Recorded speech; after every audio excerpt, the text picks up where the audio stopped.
بسم الله الرحمن الرحيم. طيبا مباركا فيه كما يحب ربنا ويرضاه وأشهد أن لا إله إلا الله وحده لا شريك له وأشهد أن محمدا عبده ورسوله لا نبي بعده اللهم صل وسلم وبارك على نبينا محمد وعلى آله وأصحابه ومن تبعهم بإحسان إلى يوم الدين.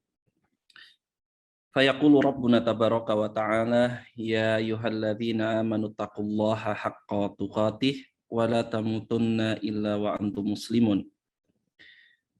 يا أيها الناس اتقوا ربكم الذي خلقكم من نفس واحدة وخلق منها زوجها وبث منهما رجالا كثيرا ونساء واتقوا الله الذي تساءلون به والأرحام إن الله كان عليكم رقيبا.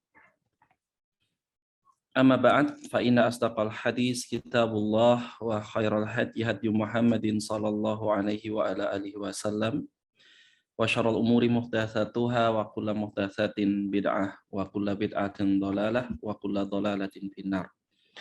Ikhwani wa akhwati fillah rahimani wa rahimakumullah. Saya mohon maaf karena ada kendala satu dan lain hal sehingga kita agak terlambat 5 menit dari waktu yang seharusnya. Semoga Allah Subhanahu wa taala mengampuni kesalahan kami dan juga memberikan barokah pada panjenengan sekalian. Insya Allah pada malam hari ini kita akan melanjutkan pembahasan kitab Tazkiratus Sami' wal Mutakalim fi Adabil Alim wal Muta'allim yang pembahasan kita telah sampai pada adab yang terakhir, ya, adab yang harus dimiliki oleh seorang seorang yang berilmu, seorang alim, seorang guru, seorang pengajar berkaitan dengan murid-muridnya atau mat'u yang didakwahinya atau halaqah yang dia adakan, ya, majelis ilmu yang dia adakan. Dan kita telah sampai pada adab ar-rabi asyarah, ya. Ar-rabi'u asyarah, adab yang ke-14.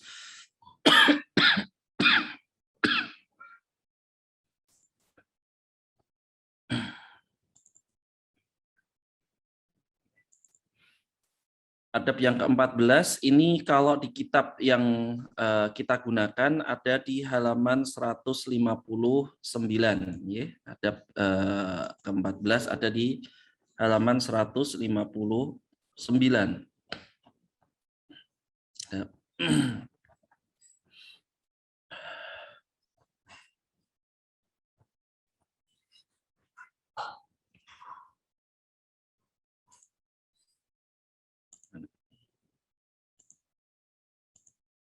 Nah, jadi kita telah sampai pada bagian ar-rabi'u asyarah, yakni adab yang terakhir dari 14 adab yang sebaiknya atau sepantasnya dimiliki oleh seorang pengajar atau seorang yang berilmu.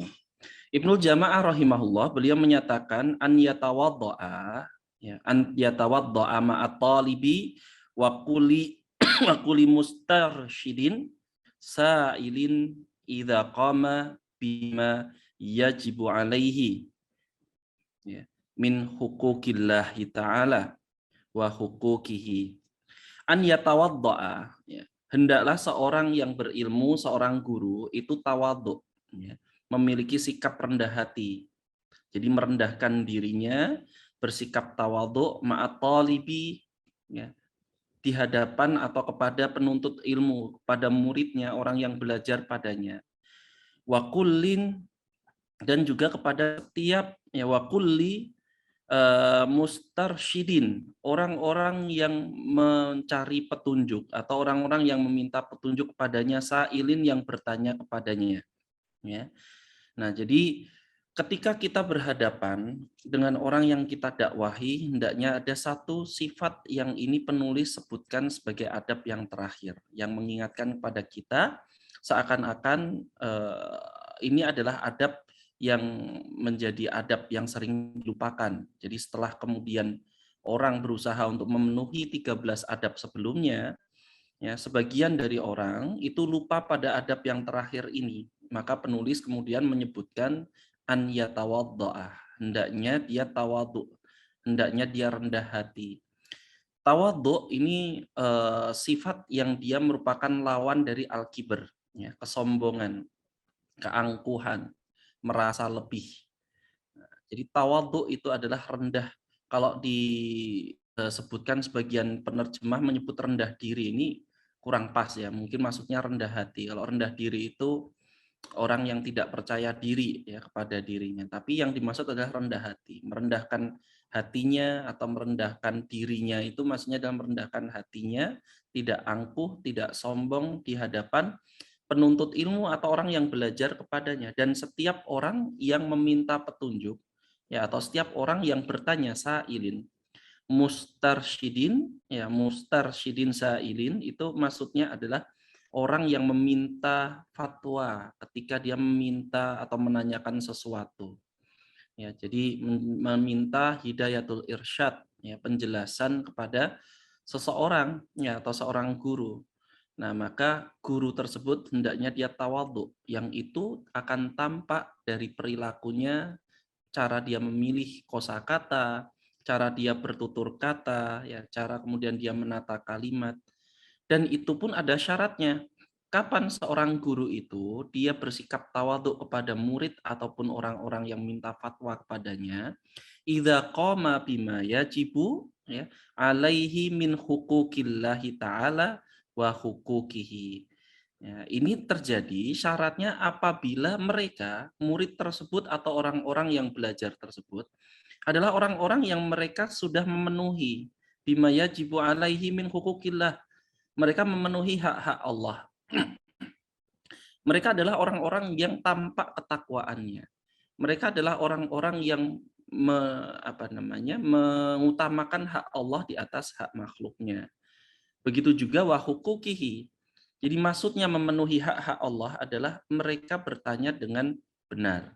Mereka mencari kebenaran untuk diamalkan dan mereka mencari petunjuk, ya, untuk membedakan, ya, al-furqan antara bainal haq wal batil, antara yang hak wal batil, antara kebenaran dan kerusakan atau kejelekan, untuk dihindari kejelekan tersebut. Ini adalah hak-hak Allah Subhanahu wa taala. Ya, wa huquqihi, dan juga memenuhi hak-hak gurunya, ya. Hi di sini ini masuknya huwa kepada sang guru atau orang yang ditanyai. Jadi ketika dia bertanya dengan sopan, ketika dia bertanya dengan tawadhu, maka seorang guru pun menjawabnya dengan tawadhu, ya. Ketika seorang yang belajar itu bertanya sesuai dengan hak, ya, yang dimiliki oleh gurunya, di antara hak-hak, ya, hukuk ini kan berarti jamak, ya, menggunakan bentuk jamak. Hak-hak seorang guru ketika ditanya itu adalah hendaknya pertanyaan itu disusun dengan kalimat, ini sudah kita bahas, ya. Di antaranya yang pertama adalah menyusun kalimat pertanyaan dengan jelas, ya, sehingga tidak menyulitkan. Kenapa? Karena kita berulang-ulang kita sebutkan bahwasanya al-hukmu ala syai', ya, far'un an tasawwurihi, bahwa hukum dari suatu perkara itu adalah cabang dari penggambaran perkara tersebut. Artinya ketika guru atau seorang mufti ditanyai tentang fatwa, tapi penggambaran perkaranya tidak jelas, maka jawabannya pun bisa bias, ya, bisa jadi tidak sesuai dengan yang sebenarnya atau kondisi yang sesungguhnya. Apalagi ketika kemudian penjelasan atau jawabannya butuh penjabaran, ya, penjelasan yang panjang, sementara pertanyaannya lewat tulisan, ya, apalagi ditanyakan lewat grup, ini yang lebih susah, ya, bagi seorang yang hendak menjawab.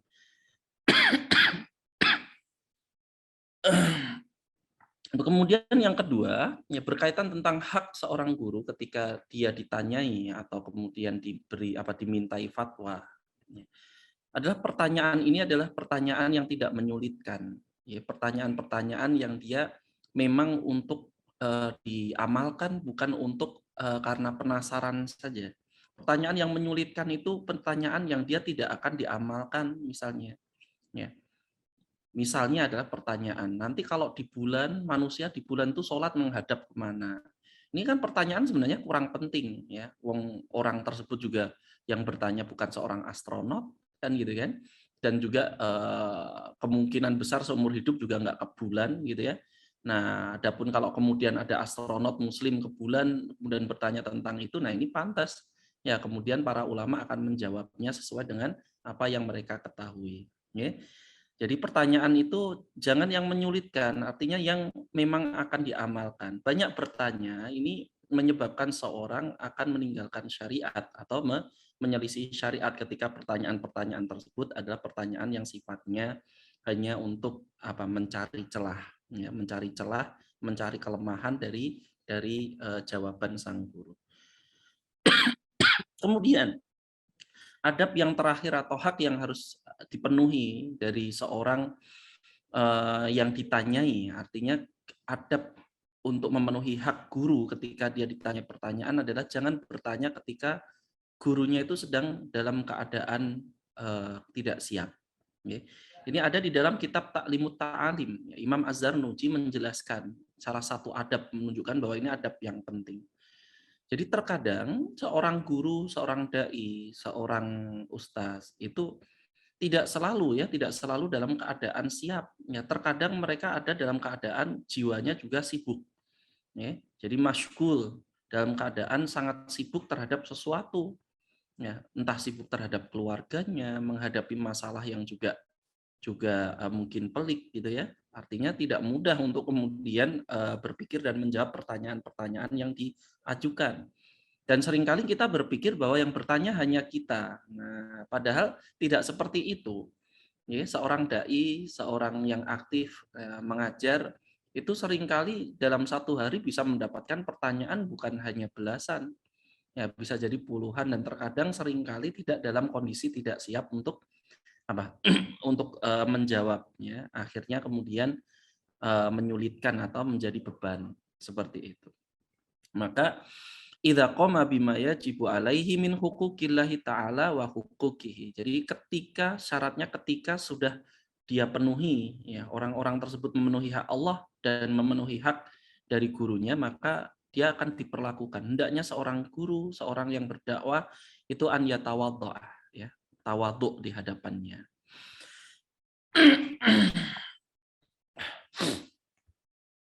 Kemudian Imam Ibnu Jamaah menyatakan wa yahfidhu lahu janahahu, ya, wa yahfidhu lahu janahahu, ya, hendaknya seorang guru itu merendahkan, ya, menurunkan, merendahkan, meletakkan sayapnya, janahahu. Ini diambilkan dari lafaz-lafaz yang disampaikan atau difirmankan oleh Allah Subhanahu wa taala dalam ayat Al-Qur'an. Ya. Janahadulli minar rahmah. Jadi menunjukkan sikap perendahan, sikap rahmah, sikap kasih sayang. Jadi ketika meletakkan sayapnya, menaruh sayapnya, ini maksudnya ketika burung dia menurunkan sayapnya kepada makhluk-makhluk yang dicintainya, yakni telurnya, anak-anaknya, itu dalam bentuk sikap rahmah, ya. Maka hendaknya seorang guru mereka meletakkan sikap rahmah, kasih sayang, lembut gitu ya, tawadhu kepada muridnya. Nah, begitu juga kemudian wayulinu lahu janibahu, ya. Wayulinu lahu janibahu, dan hendaknya dia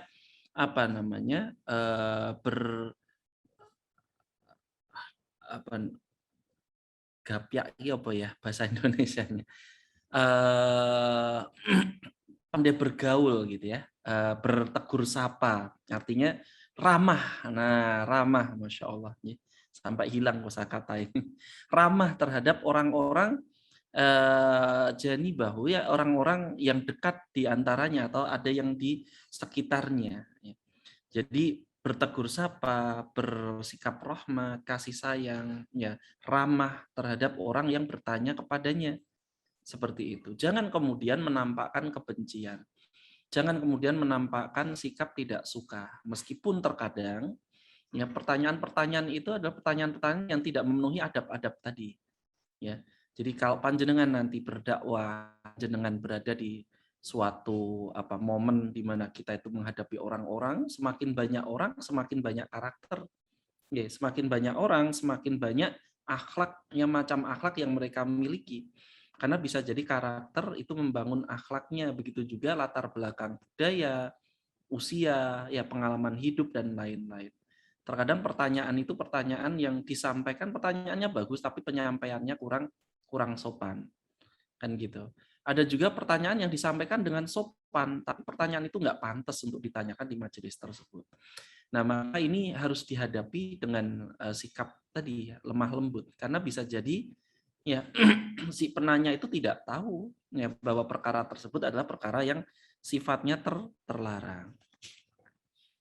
Nah, kemudian beliau penulis ya muallif menyampaikan dalil dari adab ini ya. Qala beliau berkata ya, qala Allah Ta'ala li nabiyhi ya. Allah Subhanahu wa taala berfirman kepada nabinya sallallahu alaihi wasallam. Kemudian dibawakan ya, surat Asy-Syura ya. Asy-Syu'ara ayat 215. Yakni ketika Allah Subhanahu wa taala berfirman, "Wahfid janahaka limanittaba'aka minal mu'minin." Ya.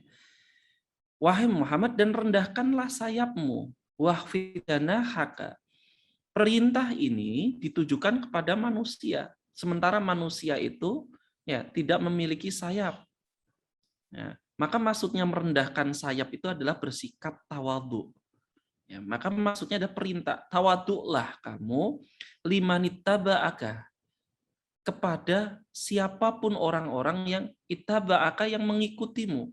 Ya, minal mu'minin, dari kalangan orang-orang yang beriman. Nah, perhatikan di sini Allah Subhanahu wa taala ya memerintahkan ya nabinya Shallallahu alaihi wasallam untuk bersikap tawadhu, ya, bersikap rendah hati, bersikap ramah, ya, bersikap sopan terhadap siapapun yang pertama mengikuti beliau. Ya, mengikuti ini artinya mereka adalah menerima apa yang beliau sampaikan, mengimani apa yang beliau kabarkan. Ya, minal mukminin yang kedua adalah orang-orang yang beriman. Ya, dari golongan orang-orang yang beriman. Jadi sikap tawadhu ini bukan sikap yang atau sifat yang kemudian menunjukkan kekalahan, bukan sifat yang menunjukkan kerendahan atau kehinaan, tapi rendah hati ini menunjukkan sikap sopan, ya, sikap santun, sikap rahmat, ya, sikap yang menunjukkan justru kedalaman ilmu. Nah, wallahu alam bishawab. Ya. Jadi penting ini adab yang ke-14 ini untuk dipegang. Kenapa? Karena sebelum kemudian nanti beralih kepada adab-adab yang harus dimiliki seorang penuntut ilmu, ini seakan-akan menjadi penutup, ya, adab penutup yang harus dimiliki oleh seorang guru, yakni dia bersikap tawadhu. Ya. Wa shahha anin Nabi sallallahu alaihi wasallam, dan sahih dari Nabi sallallahu alaihi wasallam, ya, yakni sebuah hadis yang di catatan kaki disebutkan di sana sahih, akhrajahu Muslim, ya, di mana Nabi Shallallahu alaihi wasallam bersabda, "Annallaha ta'ala auha ilayya, ya, auha ilayya an tawadda'u wa ma tawadda'a ahadun lillahi, ya, illa rafa'ahullah." Sesungguhnya Allah Subhanahu wa taala auha ilayya, mewahyukan kepadaku, ya, mewahyukan kepadaku, memberikan perintah kepada beliau, ya, antawaddau, ya, antawaddau, agar agar kalian itu bersikap tawadhu.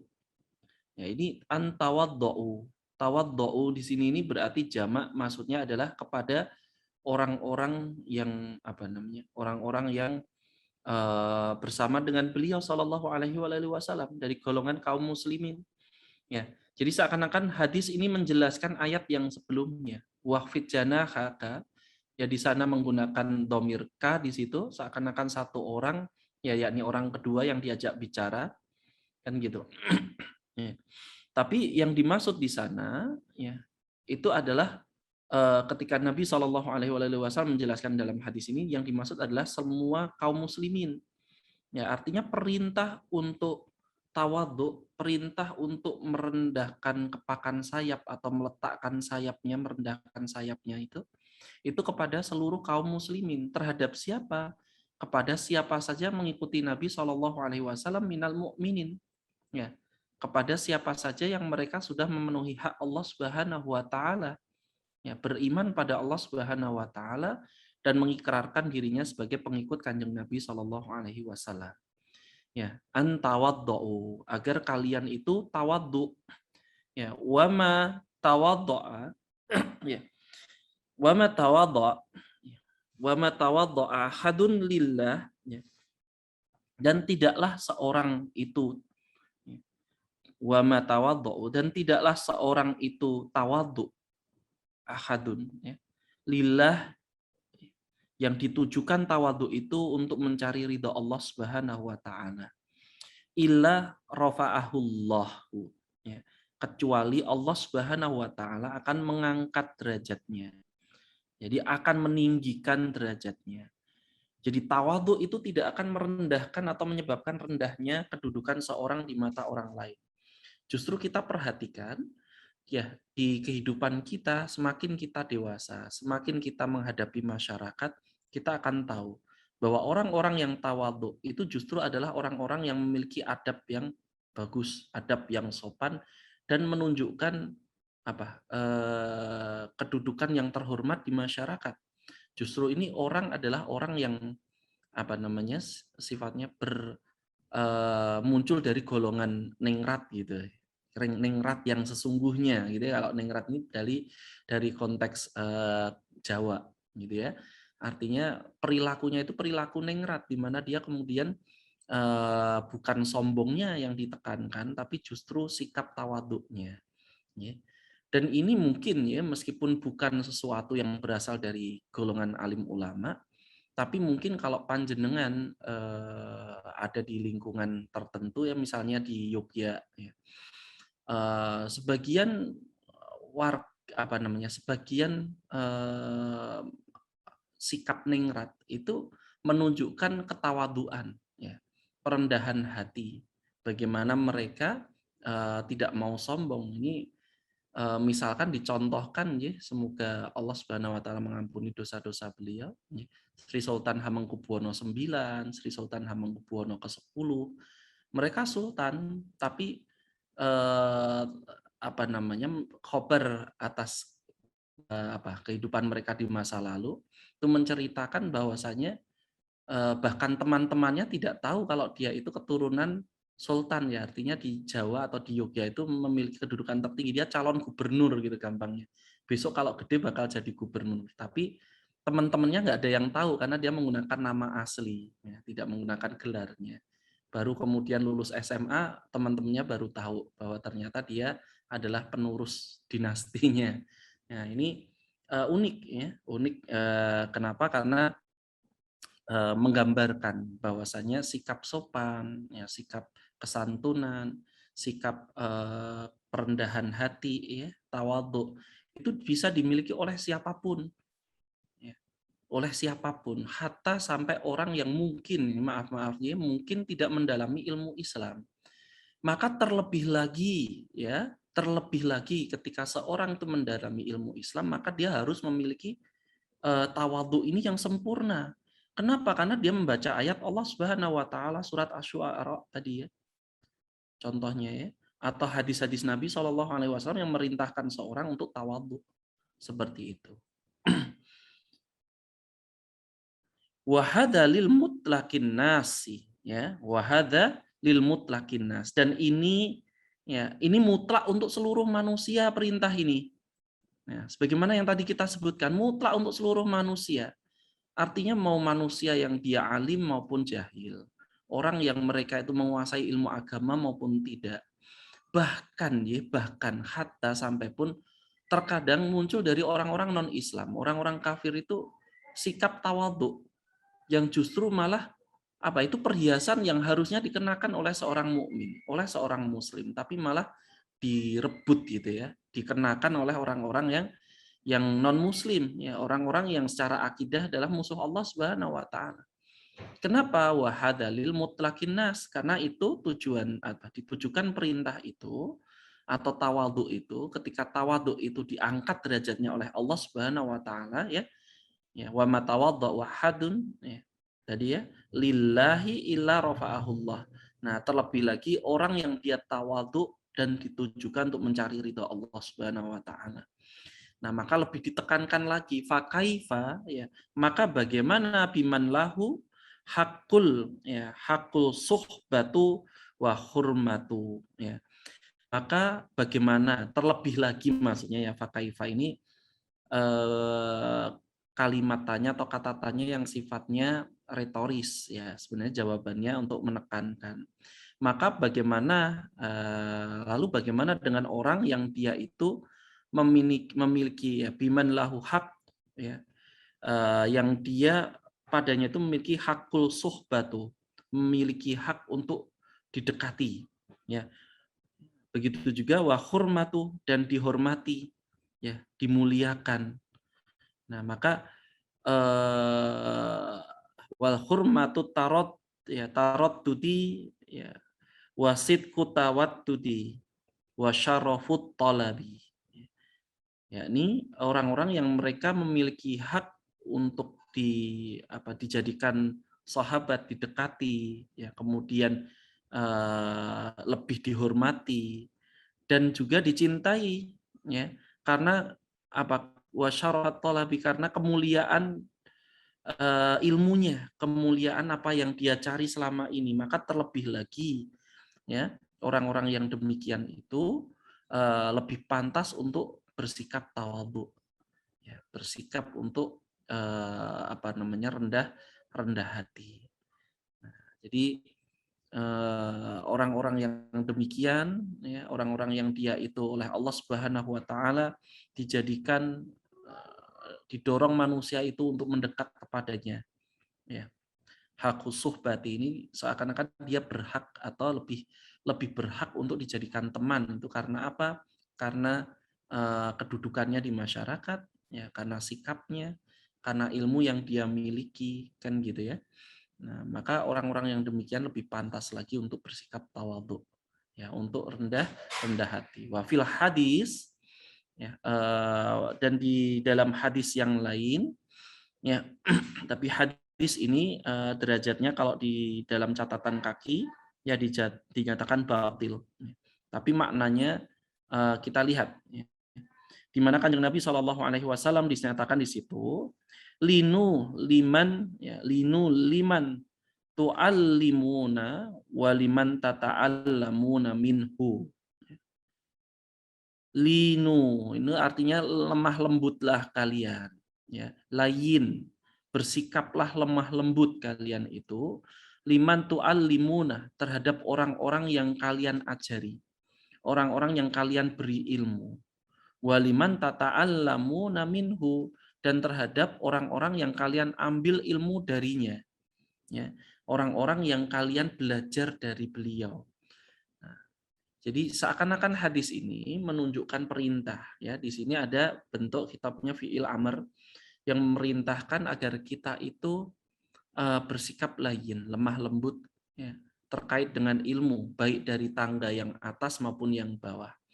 Ya, terhadap lemah lembut ya, terhadap orang yang kita ambil ilmunya berarti yang atas ya. Kalau dari tangga sanad berarti kita belajar dari guru kita perlakukan dengan lemah lembut. Nah, waliman tata'allamuna minhu ya, itu terhadap guru kita. Nah, liman tu'allimuna, dan terhadap mereka orang-orang yang kita mengajarinya, orang-orang yang kita berikan ilmu. Kenapa lemah lembut? Karena kelemah lembutan ini sesuatu yang akan menghiasi ya, menghiasi segala sesuatu, di mana sikap keras itu sebaliknya akan merusak atau bersifat memperjelek ya, segala sesuatu ya. Di mana Kanjeng Nabi Shallallahu alaihi wasallam dalam sebuah hadis ya, beliau bersabda, maka narifku fi syai'in ila zanah wa makanal unfu fi syai'in ila sanah. Maka rifqu fi syai'in, tidaklah suatu apa namanya kelembutan atau rifq ya, lain di situ kelemah lembutan. Fi syai'in ada di suatu perkara ila zanah, melainkan akan menghiasi ya, memperhias, memperbaiki, membuat bagus perkara tersebut. Wa makanal unfu, dan tidaklah sesuatu kejelekan ya, atau suatu sikap keras ya, fi syai'in, kasar ya, kekasaran, fi syai'in pada sesuatu, ila sanah, melainkan akan menjelekkan ya, memperburuk sesuatu tersebut. Dan syai' di situ itu berlaku semuanya ya, termasuk dalam perkara pendidikan, dalam perkara komunikasi, dalam perkara bekerja, penjenengan aja ya, ketika misalkan kita bekerja menghasilkan suatu barang ya. Masak ini misalnya ya, misalnya salah satu ikhwan kita ya, membuat kue pukis, nah, misalnya membuat kue pukis.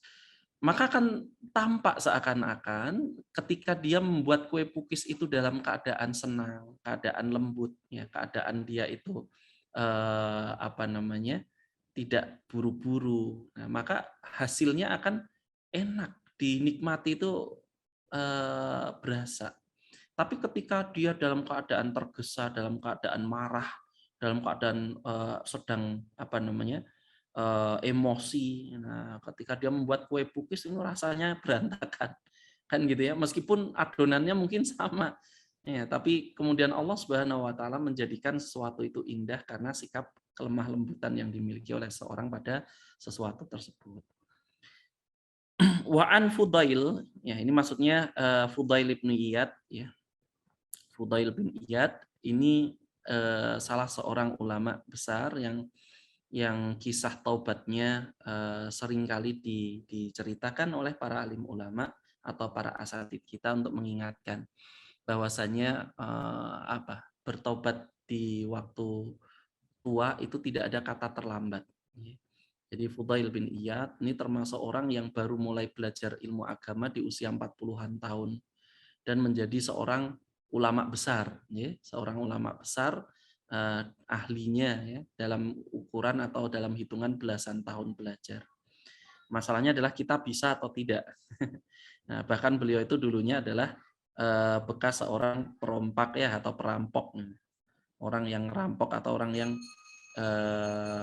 nyari harta dengan cara mencegat orang lain.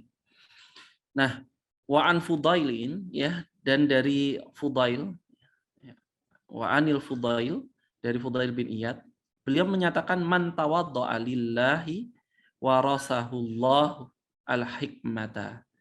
Barang siapa yang tawadhu lillah ya, untuk Allah, tawadhu untuk mencari ridha Allah Subhanahu wa taala, dia bersikap tawadhu karena dia tahu dia diperintahkan oleh Allah Subhanahu wa taala, bukan karena memang tidak mampu untuk sombong.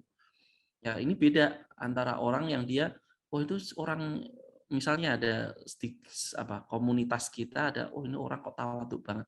Bukan, dia itu bukan tawadhu karena memang nggak punya apa-apa, gitu ya. Nggak punya apa-apa untuk disombongkan. Jadinya pinginnya sombong ya, dari omongannya omongan orang gede gitu ya, tinggi. Omongannya terlalu tinggi sampai kesamplok pesawat. Tapi tidak ada yang dia miliki gitu. Jadi nggak ada yang disombongkan. Nah, ini bukan orang yang tawadhu ya. Orang tersebut berarti hatinya sombong, cuma saja omongannya tinggi, omongannya gede, tapi dia tidak bisa membuktikannya. Nah, tawadhu itu adalah orang yang dia benar-benar ya, dia mampu, kalau dia mau sombong, menyombongkan diri bisa saja, tapi dia memilih untuk tawadhu. Nah, ini yang disebut tawadhu lillah ya. Ya, jadi man tawaddu'a lillah, nah, barang siapa yang dia tawadhu untuk mencari ridha Allah, warasahullah, maka Allah akan mewariskan kepadanya, mengkaruniakan kepadanya al-hikmah. Ya, al-hikmata, sikap hikmah. Sikap hikmah ini adalah sesuatu yang mengandung padanya itu adil, ya, keadilan, menempatkan segala sesuatu pada tempatnya, ya, sesuatu sesuai haknya. Ya, kalau ini jelek ya katakan jelek, kalau baik katakan baik. Ya, ketika baik dia bertingkat, dia sesuaikan sesuai dengan haknya masing-masing. Nah, ini hikmah. Ya. Dan terkadang seorang alim itu belum tentu dia adalah hukama, ya, orang-orang yang hikmah, ya. Karena orang yang hikmah itu adalah orang yang mereka dikaruniai kemampuan lebih oleh Allah Subhanahu wa taala, ya, untuk memandang sesuatu lebih daripada orang lain. Yakni dia mengetahui kondisi, dia tahu kapan harus melakukan sesuatu. Kita mungkin jika menilai agama ini hanya berdasarkan benar dan salah, pahala dan dosa, maka itu hanya pada taraf atau tingkatan pengetahuan yang sifatnya alim itu tadi. Tapi bersikap hikmah itu suatu yang berbeda. Hikmah itu mampu untuk memilih yang terbaik di antara yang baik. Ya, dia mampu untuk menghindari yang terburuk di antara hal-hal yang buruk, ya, dan lain-lain. Nah, maka salah satu penggambaran hikmah, ya, yang ini saya secara pribadi sarankan, Anda sarankan pada antum sekalian untuk membaca, adalah kitab yang ditulis oleh Ustazuna, ya, Abdullah Zain, ya, yang judulnya Hikmah dalam Berdakwah, 14 kalau nggak salah, 14 nasihat bijak hikmah dalam berdakwah. Ini kutaib atau buku kecil yang sangat syarat, ya, penuh akan makna tentang dakwah dalam hikmah, ya, dalam menerapkan hikmah ketika berdakwah di masyarakat, membawa manhaj kita yang lurus. Seperti itu. Nah, makanya ketika ada muncul pertanyaan tentang hal-hal yang menanyakan tentang ahlul bid'ah, nah maka ada sesuatu yang harus kita pahami, ya, hal-hal yang itu sifatnya bukan hanya pengetahuan, tapi adalah sikap hikmah tadi. Ya, kalau kita terapkan sebagaimana apa yang disampaikan oleh para ulama terdahulu, ulama salaf, ya, untuk menghindari atau kemudian memboikot, menghajar ahlul bid'ah, maka kita terapkan serampangan, maka yang terjadi adalah hikmah dakwah ini tidak akan diterima oleh masyarakat. Di masyarakat sekarang, zaman sekarang, coba cari satu golongan atau satu kelompok yang dia bebas 100% dari kebid'ahan. Ya. Kalau semua kemudian dihajar, kemudian semua dihindari, kemudian diboikot, ya maka kepada siapa kita akan berdakwah, kan gitu. Ya. Karena mau golongan apapun itu di hari ini, semua organisasi, ya, maka masing-masing akan memiliki sifatnya sendiri-sendiri, ya, yang kemudian golongan atau kelompok yang lain akan mengatakan, ya, oh ini punya kebid'ahan, yang sana juga punya kebid'ahan. Nah, kenapa? Karena bid'ah ada yang mukhtalaf alaih, yang diperselisihkan oleh para ulama, kan gitu. Nah, maka ada batasannya. Bukan berarti kemudian hikmah itu menganggap benar dan tidak ada yang salah, bukan, ya. Tapi kapan kemudian kita itu menyikapi kesalahan sesuai dengan hak mereka atau porsinya masing-masing. Wallahu taala a'lam bishawab. Kemudian beliau penulis menyatakan wayam bagi an yukhatiba. Wayan bagi an yukhatiba kula minhum. Dan hendaknya, ya, atau seyogianya, hendaknya an yukhatiba, ia mengajak diskusi atau mengajak bicara, ya, kulli minhum, setiap di antara mereka, setiap di antara minhum, hum ini kembali kepada para muridnya, orang-orang yang bertanya padanya, ya tadi, ya, yang kemudian di awal-awal kalimat tadi disebutkan mustarsyidin sailin, ya, setiap orang yang dia itu menanyakan pertanyaan, menanyakan tentang petunjuk, ya, atau meminta fatwa, ya. Jadi wayan bagi an yukhotibah, dia ngajak ngobrol, ya, menyampaikan kepada setiap semuanya. La siyama, ya, la siyama al-fadila mutamayyiza, ya. Dan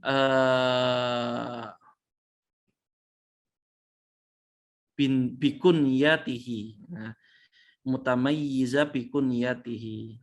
Nah, apalagi atau terlebih lagi, nah, siyama di sini ini terlebih lagi terhadap mereka orang-orang yang memiliki keutamaan atau kelebihan pengetahuan, ya, pengetahuan.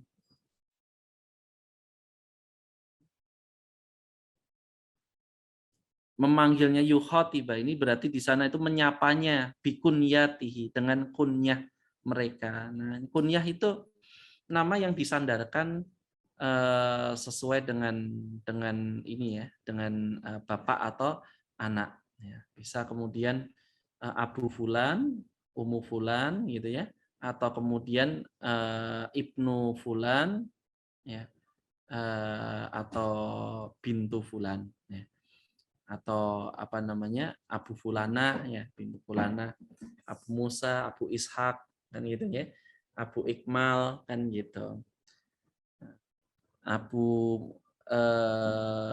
vulkanik bukan seperti itu maksudnya. Ini kunyah ini apakah kemudian merupakan sunnah?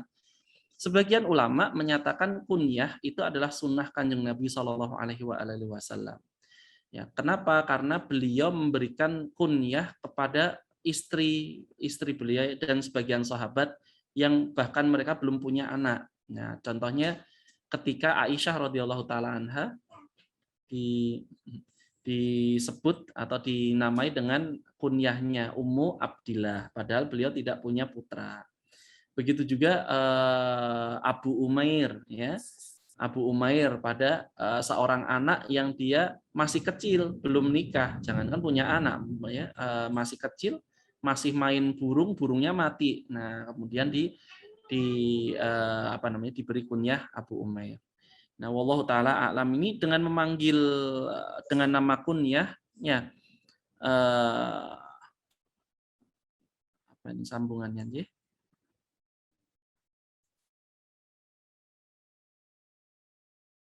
Wah, enggak jelas ini ya dicetakan ininya ya.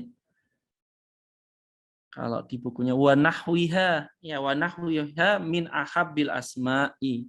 Ya. Dan yang semisalnya dari nama-nama yang mereka sukai, ya, mereka cintai. Gitu. Misalnya saya lebih suka dipanggil Pak Angga. Wow, ya boleh. Ya. Atau di bin Ibnu siapa? Pak Angga. Ibnu Basuki ya. Bapak saya namanya Basuki ya. Ada temen itu, temen kantor yang sering manggil saya itu Ibnu Bas. Ya itu lucu tapi saya suka ya. Seorang senior Pak Pram tuh memanggil saya Ibnu Bas karena bapak saya namanya Basuki. Seakan-akan nama ulama nih, Syekh bin Bas. Kan gitu.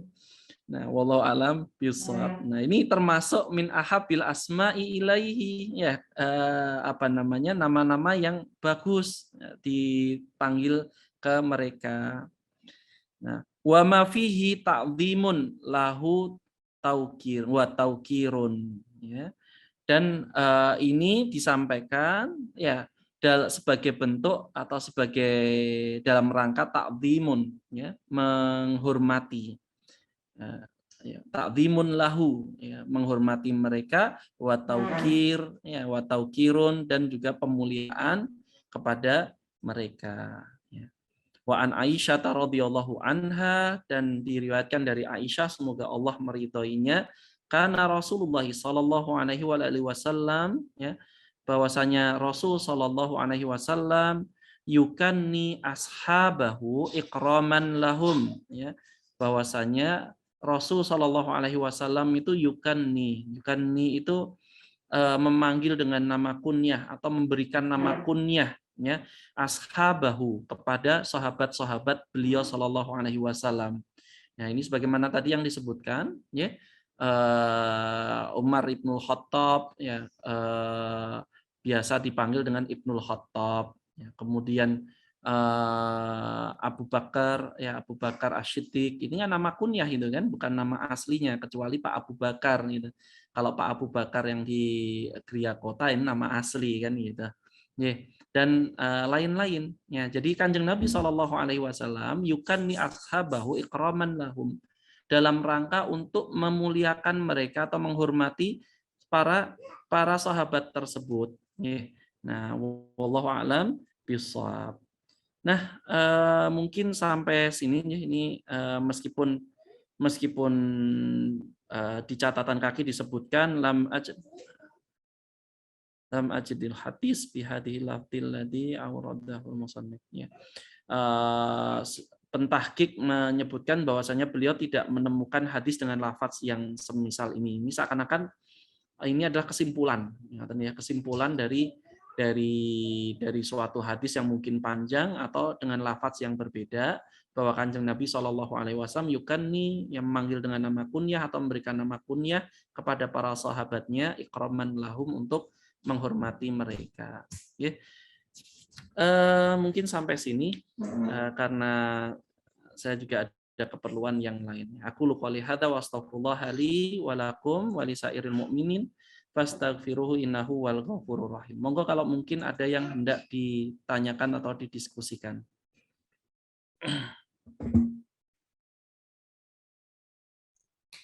Ya, kalau tidak ada, sepertinya tidak ada yang ditanyakan ya, sudah jelas semua. Nah, insya Allah nanti di pertemuan berikutnya ini, awalnya saya rencanakan untuk menyelesaikan malam hari ini, tapi ternyata ada beberapa kendala. Jadi ada keperluan yang harus kami lakukan di tempat yang lain. Nah, semoga apa yang kita pelajari pada malam hari ini mendapatkan barokah dari Allah Subhanahu wa taala, ya, dan semoga Allah Subhanahu wa taala memudahkan kita untuk memahami, kemudian mengamalkan dari perintah-perintah tawadhu, ya, perintah untuk merendahkan hati kita, untuk bersikap lemah lembut dalam segala perkara, ya. Dan semoga Allah Subhanahu wa taala memberikan pada kita istiqomah, ya, di jalan penuntut ilmu dan mengamalkan ilmu yang kita pelajari selama ini. Subhanakallahumma wa bihamdika asyhadu alla ilaha illa anta astaghfiruka wa atubu ilaik. Wassalamualaikum warahmatullahi wabarakatuh.